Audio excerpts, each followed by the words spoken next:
Will, thanks for coming on Consumer Choice Radio. Thank you for having me. So let's talk about this policy analysis, this policy paper. And I think this is relevant for so many things that's happening with our current political system. So the policy analysis is called Jawboning Against Speech, How Government Bullying Shapes the Rules of Social Media. We'll link to that in our show notes over there at consumerchoiceradio.com.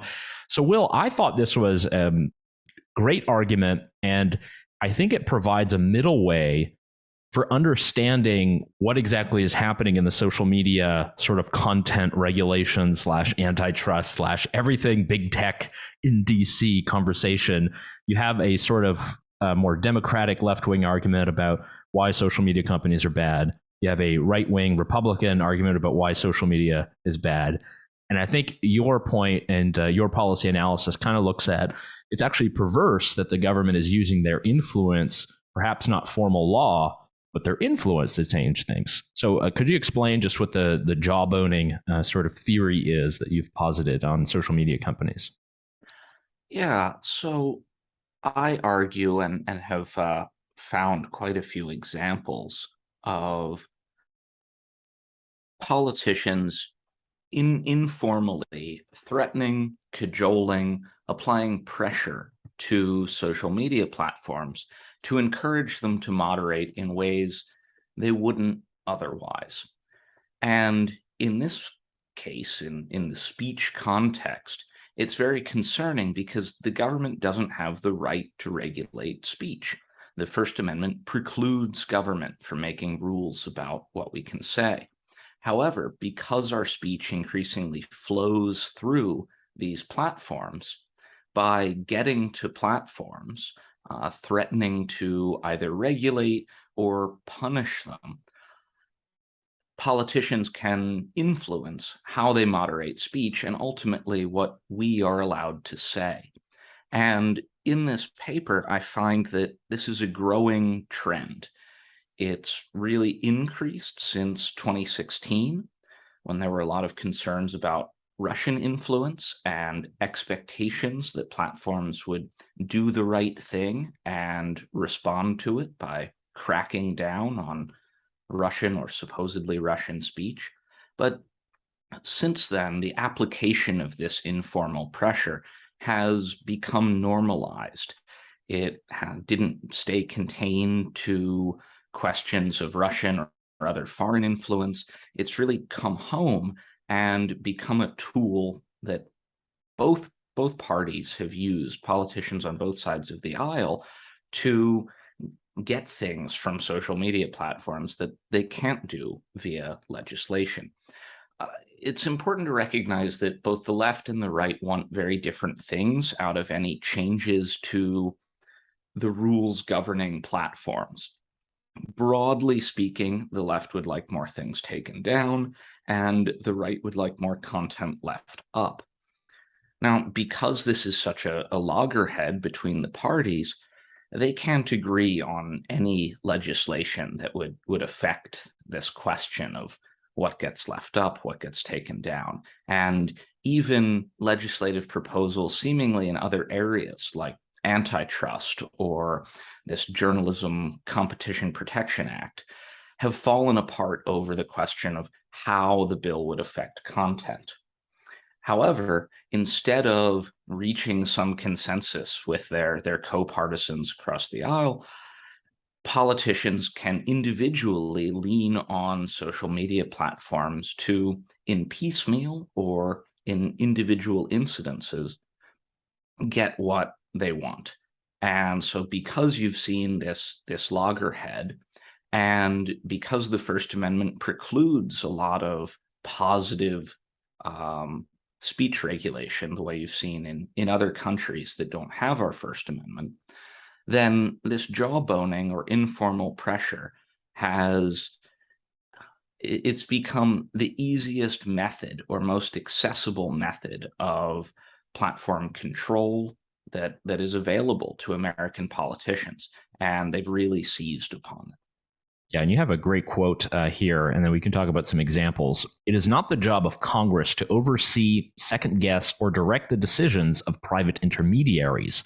Such oversight presumes a role in speech regulation that the Constitution specifically denies Congress. Even when Congress members are just asking questions, they often ask questions in an effort to prompt private firms to exercise power that is denied to government. And I'll tell you what, I've been on the end of this multiple times. My inbox is a flurry with videos that have been suspended from YouTube. Some of which, where I just happen to be an admin, some other ones, and it's been everything related to the medical misinformation policy, or it's been about election denial, if you're just talking about politics, and taken to even the bluntest degree. One thing that we saw from particularly Facebook and more so Twitter, because Twitter had essentially banned all political advertising, is Facebook had made it so difficult for an American nonprofit like us, Consumer Choice Center, registered in the United States, to run an ad about a particular consumer issue without a specific tagline, with all kinds of documentations, with a scan of my passport, with a address in the US where something is mailed. I mean, there was so much that was done internally within Facebook. And obviously there's a lot of ire against the company for doing this. But at the same time, they're only responding to every hearing that they've ever had where they've been quote unquote invited to testify before Congress, or kind of put the subpoena there. And the same goes for everything related to COVID and the pandemic. I'm just sort of wondering, is there a way to combat this, apart from talking about it? Is it to try to elevate the principle of the First Amendment? Because I think, while we're having this kind of discussion and debate, it's taking, different forms, whether it be Elon Musk trying to buy Twitter and figuring out what speech should be allowed there, or understanding the role that a lot of these governments have across the world. We've seen in Germany, you mentioned some of these examples, and in New Zealand, where the government is reaching out to Facebook to say, hey, can we kind of block that kind of content? Obviously would not go in America, but it seems they have other ways of doing it. Yeah, there are a couple things to unpack there. So first, with the quote, I think it speaks to, and you raise, an important attitudinal problem that we see within Congress that I think really stems from the 2016 disinfo concerns. You had this novel threat that congressmen didn't really know how to handle, couldn't be solved easily through legislation. And at least within the elite or political classes, regardless of side or who was elected as a result of it, I think there was some agreement that foreign influence was a problem. And so the best congressman could do was to sort of ask for responsibility. And in doing so, they ended up adopting in their own minds a kind of oversight role that in some cases, vis-a-vis foreign speech, if it's really an influence operation, might be understandable. But again, when taken to the domestic context, when you have, say, Richard Blumenthal railing about Steve Bannon still being allowed on the platform, or Ron Johnson complaining about jokes made about him on Twitter, then a very different role has been assumed. And so shifting that attitude in Congress, helping them or leading them to understand that, every American speech is special. That expression is their birthright. And even casually to speak about it as, a problem to be rid of. Won't anyone get rid of this meddlesome priest? That sort of language really undermines and degrades our respect for speech and the constitutional limits on government. One thing that I wanted to ask is this particular wording, and you do mention this, Senator Ed Markey. God, what a terrible senator. So this is before the 2020 election, requested a pause on Facebook group recommendations that were related to election counting. And he asked, Mr. Zuckerberg, will you commit to stopping all group recommendations on your platform until the election results are certified, yes or no. So this line of questioning, this will you commit? We saw another example of this just 2 weeks ago that I wrote about, and this is with Rashida Tlaib, representative from Michigan, where she asked the oil companies, or I'm sorry, the banks, to commit to not funding sort of new loans or new projects for the oil and gas industry. And it's like, is this just a way that people can get a cheap win and then they don't understand like the impact that this will have? Is this kind of their goal because they know they can't pass a bill?